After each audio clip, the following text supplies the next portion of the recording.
We interrupt our program to bring you this important message. Misogyny. Misogyny. Misogynist. Misogynist. Misogyny. Misogyny. Last year I made a video called What's Race Got to Do With It? Where we talked about how some people love to make everything about race. What?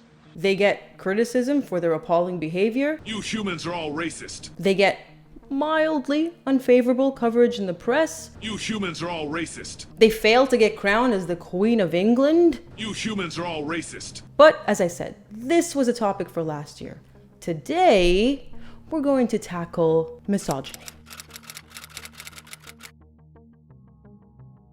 Anyone who's been a long-time viewer of this channel would know that, like the overuse of the race card, we really don't have any time for blatant, unwarranted use of the sexism card. And I say this as a woman who has served in perhaps what has been deemed, traditionally at least, the most sexist environment to a woman that has ever existed: the military.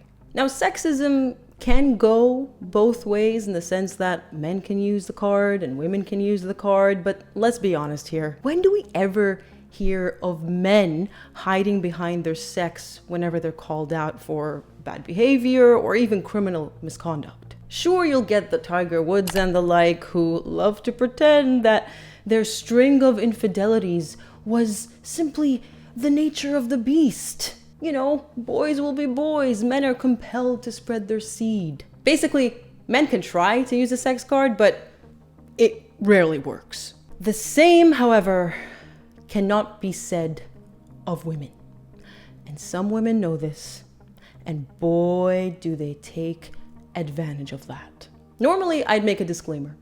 I did last year when I was talking about race, but you know what? I was young and naive then, and I didn't realize that no matter how many disclaimers you put in, you can put in 1,000.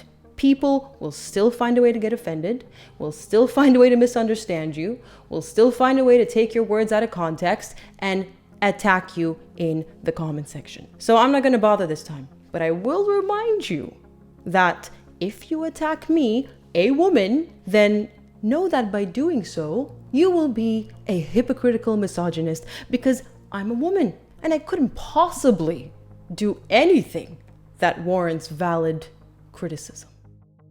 You just hate me because I'm a woman. If I got a cent for every time I was told this in the comment section for speaking out about evil women, Amber Heard, Meghan Markle, I would be building a colony on Pluto by now. Elon Musk, eat your heart out. That's not to say that there are never valid instances of misogyny. Don't get me wrong here. Much like how there are obviously valid instances of racism. It happens every day. In fact, it happens to me on both counts. But that's also not to say that, like the race card, there aren't nefarious players out there with malicious intentions who blatantly indulge in this dirty, dirty game of identity politics and who use the sex card as a weapon to attack anyone who dares criticize or oppose them, and as a shield to deflect said criticism and opposition. Take, for instance, successful women, privileged women, women who have lucrative careers, fame, fortune, women and their sycophants who seem to be capable of only taking ownership of their successes, but constantly blame external misogynistic forces for their failures or shortcomings. A blatant example is, of course, Meghan Markle, perhaps one of the most privileged women in the history of humanity, who also, by the way, featured in last year's racism video, because of course, they're the only two weapons in her arsenal, the race card and the sexism card, and she makes sure to wield them in tandem whenever she wants, which is practically every time she takes a breath. It was really hard. She, her husband, and of course her rabid terrorist fan base, the Sussex Squad, constantly accuse her naysayers of misogyny, jealousy. You just can't stand seeing another woman thrive. Well, I don't know what planet these people live on, but I wouldn't exactly call Meghan Markle's fall from grace thriving, but I digress. Even the term Megxit was deemed misogynistic, as Harry claimed in their Netflix reality show. But it's misogyny at its best. So deep does the rot in society go. We're disgusting. Even calling out Amber Heard's abuse of her husband, which included severing the tip of his finger off before play acting the role of the abused wife for years. Even that was minimized and called misogyny.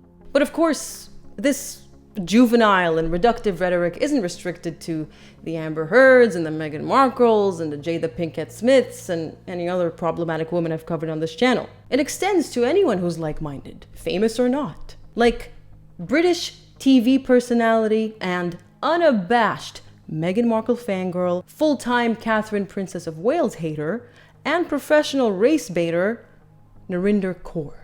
Just this week, she pulled both the combo, the racism and the sexism card, when she was criticized for commenting on Catherine's appearance on Remembrance Sunday, claiming that she looked too old for her age, with the only possible reason for this being smoking. Which, by the way, Narinder just pulled out of thin air. There's absolutely no factual basis for this assumption. We don't know if Catherine smokes. But rather than have some basic decency and thinking twice before blaming the appearance of a woman recovering from months of chemotherapy for her cancer on smoking, she proceeds to publish said post and then cries sexism and racism after receiving the very predictable backlash that anyone in her position would have received, whether a woman, whether Indian, whether a white, blue-eyed, privileged man. I see your narrative. I see what's going on. You can keep cancelling me as much as you like, but you will not silence my voice just because I'm a brown woman.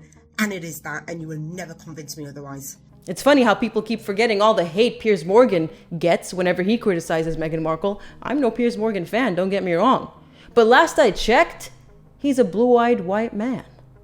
And he ain't screaming sexism, or racism for that matter. And hold up. Isn't the mere act of focusing and commenting on a woman's age and appearance the height of misogyny?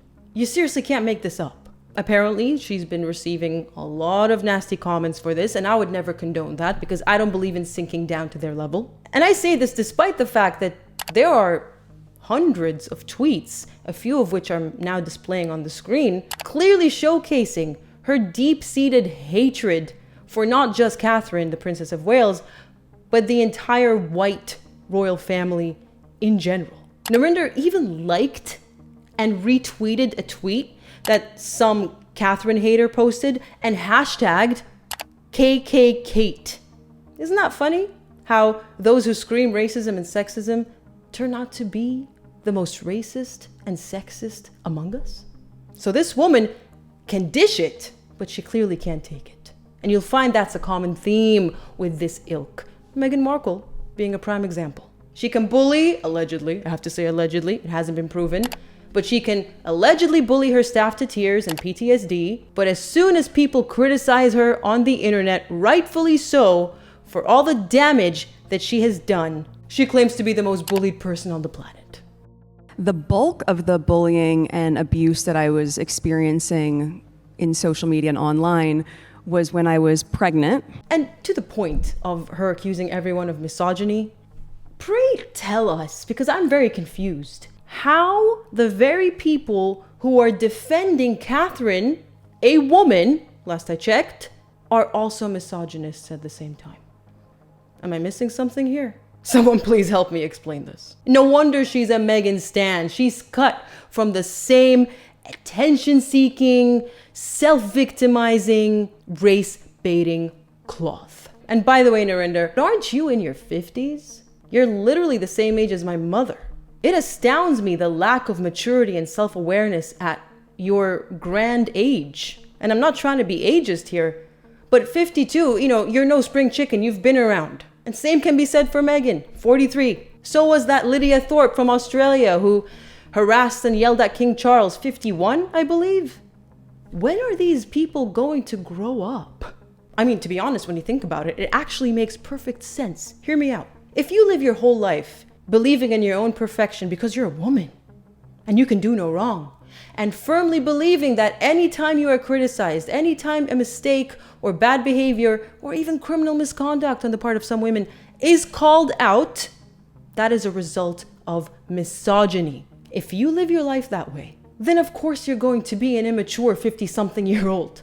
Because one of the hallmarks of being an adult is understanding, acknowledging, and accepting that we are all flawed creatures who, yes, sometimes make mistakes. And when they're made in public, like this mistake of yours, which you acknowledged was a mistake in your video, you're going to get called out.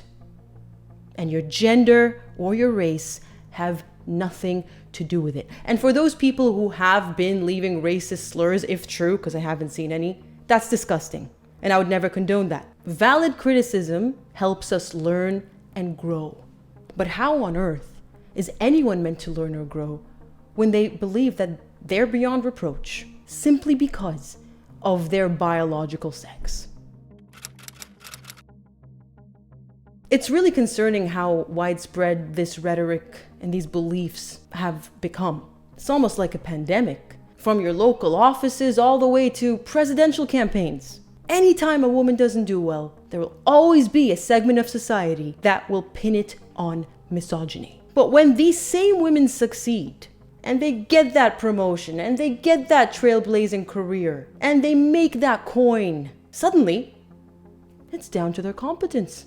Suddenly, their gender is entirely out of the equation. Funny that. And not to make this about politics, because this is the rule of this channel. Just because we reference political figures doesn't mean we want to talk about politics, okay? Just want to make that clear. There I go, breaking my new rule. I made a disclaimer. Oh my God. But look at how female presidential candidates have been viewed in the past. They can have decades of a successful high-profile career. They can make bank. They can secure positions all the way up in the White House. And they can even run for president. And yet when they lose, you've got hysterical people like this Sunny Hostin from The View screaming misogyny. Misogyny. It's on the border. It's the border misogyny. crisis is on their doorstep. For years, Misogyny we need to and take some sexism. lessons. That's what that was. But think about it. Would a deeply misogynistic country even allow for all these opportunities and successes to be remotely possible for women? Let alone a reality? And to steer us out of the very dangerous, treacherous realm of politics, look at Oprah Winfrey, a multi-billionaire. Sunny Hostin, who apparently is a multi-millionaire if you look up her net worth. Meghan Markle, Amber Heard, all these women who love to wield that sexism card, that misogyny card, are some of the most privileged women in the US. So how is it? How can we reconcile this? Is it possible for women to be as successful as they are, as privileged as they are, while also accusing the country from which they hail and which they currently live in of being deeply misogynistic? Or is it a cop-out, a reductive and lazy view that ignores the fact that women are so much more than just their gender? Women have personalities. They have intellect, charm, charisma. They may have talents, accomplishments, or lack thereof, competence or lack thereof, just like men. So are we seriously going to insult women by taking away everything that makes them who they are and solely focusing on the one thing they couldn't even control, their sex, their gender? I'm using these interchangeably. I know there's meant to be a difference. You know what I mean. And I want to remind you, don't get me wrong. Of course, misogyny can be a real thing. Yes, you can be an overqualified woman who's been overlooked and a less qualified man or equally qualified man was given the promotion or the job that you really wanted. Not saying it doesn't happen. But to claim that misogyny is always the answer whenever a woman performs badly, whenever she's called out, I'm sorry. But as a woman myself, it all sounds a bit too reductive and lazy and just insulting. And finally, to those who play these dirty games, while also calling for equality of the sexes, I really hate to be the bearer of bad news. But you can't have it both ways. You have to take the bad with the good. if you want equal rights and opportunities, you're going to have to accept the scrutiny and the criticism that comes with them. So why don't we all put our big girl pants on and accept that it's not the 1950s in the West anymore? Women are as independent as they've ever been. They're as successful as they've ever been. We now have more opportunities than we've ever had in the past. And like men, we also have to accept that we're flawed. And sometimes we're going to make mistakes. And yes, we're going to get called out for them without misogyny coming into play. And that's it. Thank you for coming to my Pluto talk. And don't forget, if you criticize me or say anything negative about me in the comments, you are a misogynist by your own definition. Doodles.